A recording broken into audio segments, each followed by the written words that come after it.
இன்றைக்கி எப்படி மட்டன் கொத்து ரொட்டி செய்ய போகிறேன்னு சொல்லி உங்களுக்கு காட்ட போகிறேன். வாங்க வீடியோவுக்கு போகலாம் அப்படி செய்கிறேன்னு சொல்லி. அதுக்கு தேவையான பொருட்கள், நான் வழமையாக ஃப்ரெஷ் ரொட்டி தான் செய்கிறேன். இன்றைக்கு நான் டைம் காணாதபடியாக ஃப்ரோசன் ரொட்டியை வெட்டினபடியே இருக்குது பேக்கெட்டில், அதை வேணி கொண்டு வந்து வச்சுருக்கிறேன்.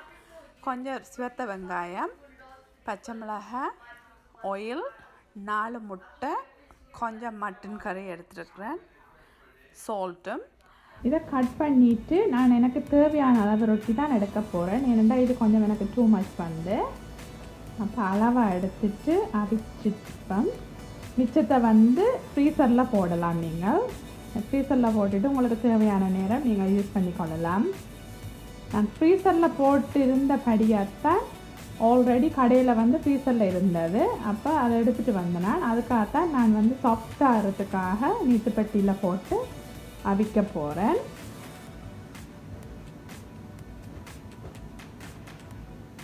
இந்த நீட்டுப்பட்டிக்குள்ளே போட்டு அவிப்பேன். அவிச்சிட்டு காட்டுறேன் எப்படி சாஃப்டாக இருக்குன்னு. ரொட்டியை நல்லா அவிச்சு எடுத்துருக்கேன். நீட்டுப்பட்டியில் நல்லா சாஃப்டாக வந்திருக்கு.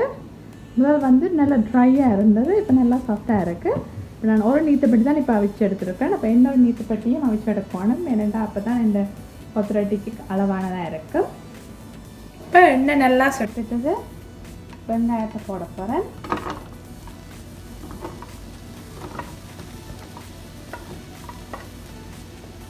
கொத்து ரொட்டிக்கு சிவத்த வெங்காயம் இருந்தால் நல்லா இருக்கும்.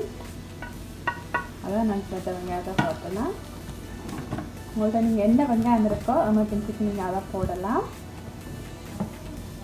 வெங்காயம் வந்து கன நேரம் வதங்கக்கூடாது, அப்படி பொரிஞ்ச மாதிரியும் வரக்கூடாது. அப்படி வந்தால் கொத்து ரொட்டி டேஸ்ட் இருக்காது. கொஞ்சம் அரைப்பதமாக வதக்கி எடுக்கணும். அப்போ நீங்கள் ஒரு 7 மினிட்ஸ் அப்படி விட்டீங்கன்னு சொன்னால் வடிவாக காணும். வெங்காயம் ரெடி வரும்.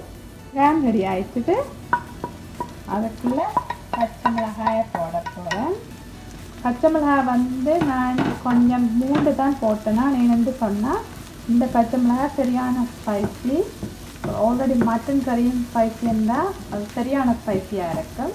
அதனால் குறைச்சி தான் போட்டிருக்கேன். உங்களுக்கு கூட வேணுமென்னு சொன்னால் நீங்கள் கூட ஆட் பண்ணலாம். பச்சை மிளகாயை போட்டு கன நேரம் வதங்க விடணுமென்று இல்லை. இதுக்குள்ள 4 முட்டை எடுத்துருக்கேன்.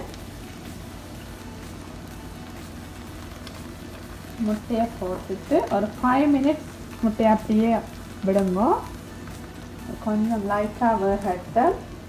அதுக்கு நான் கொஞ்சம் உப்பு போட போகிறேன்.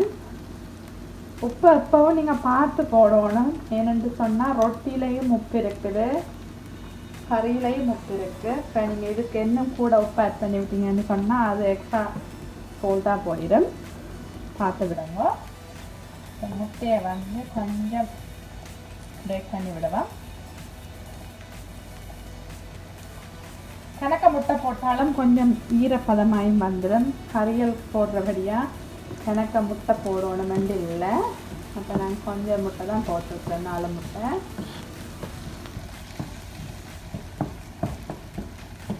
கொஞ்சம் லைட்டாக அப்படி கிளறி விடுங்க.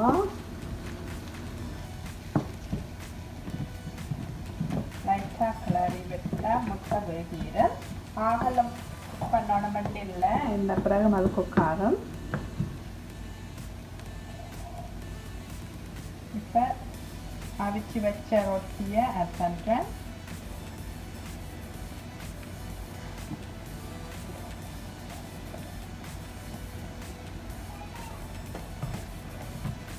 ரொட்டி நல்லா சாஃப்டாக வந்திருக்கு. அவிச்சா பிறகு நீங்களும் இப்படி ட்ரை பண்ணி பாருங்கள். நீட்டுப்பட்டியில் போட்டு அவிச்சிட்டு போட்டு பார்த்தீங்கன்னு சொன்னால் நல்லா சாஃப்டாக இருக்கும். எல்லோரும் விரும்பியும் சாப்பிடுவீங்க.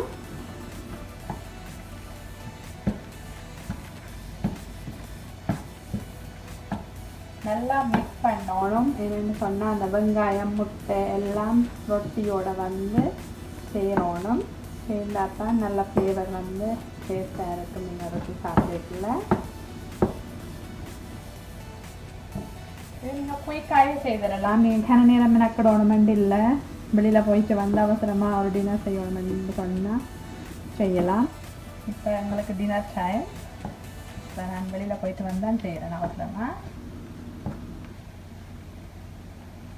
பாருங்க நல்லா மிக்ஸ் பண்ணி பார்த்துட்டு இனி மட்டன் கறியை விடுவோம்.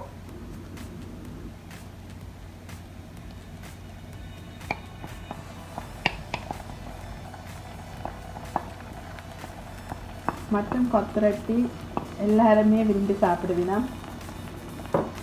கறியும் பாருங்க நல்ல கலராக இருக்குது.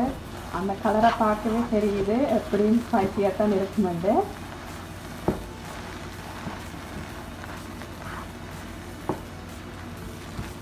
உங்களுக்கு செய்த அப்புறம் சரியான ஸ்பைசியாக இருக்குது, டிப்ஸ் வேணாமன்னு சொல்லினோம்னு சொன்னால் நீங்கள் இன்னும் கொஞ்சம் ரொட்டி ஆட் பண்ணலாம்.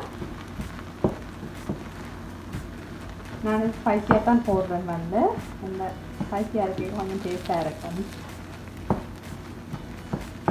கொத்தரட்டி வந்து எப்படியும் பெருசாக கணக்காக சாப்பிட மாட்டேன். ஏன்னா கொஞ்சம் எடுத்தோடனே அது ஹெவி ஆயிடும். அப்போ அதாவது ஸ்பைசி ஆட் பண்ணுறதுல ஓகே நல்லா மிக்ஸ் பண்ணணும். அப்போ தான் அந்த கறிகள் எல்லாம் சேர்ந்து ரொட்டியோட மிக்ஸ் ஆகும். நீங்கள் எவ்வளோத்துக்கு எவ்வளோ மிக்ஸ் பண்ணுறீங்களோ அவ்வளோத்துக்கு கொத்தரட்டியும் டேஸ்ட்டாக இருக்கும்.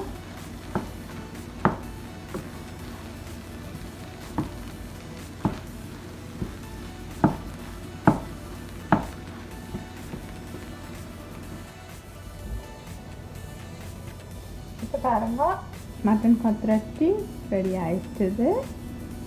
இனி பிளேட்டில் எப்படி நீங்கள் வந்து சர்வ் பண்ணுறேன்னு சொல்லி காட்டுறேன்.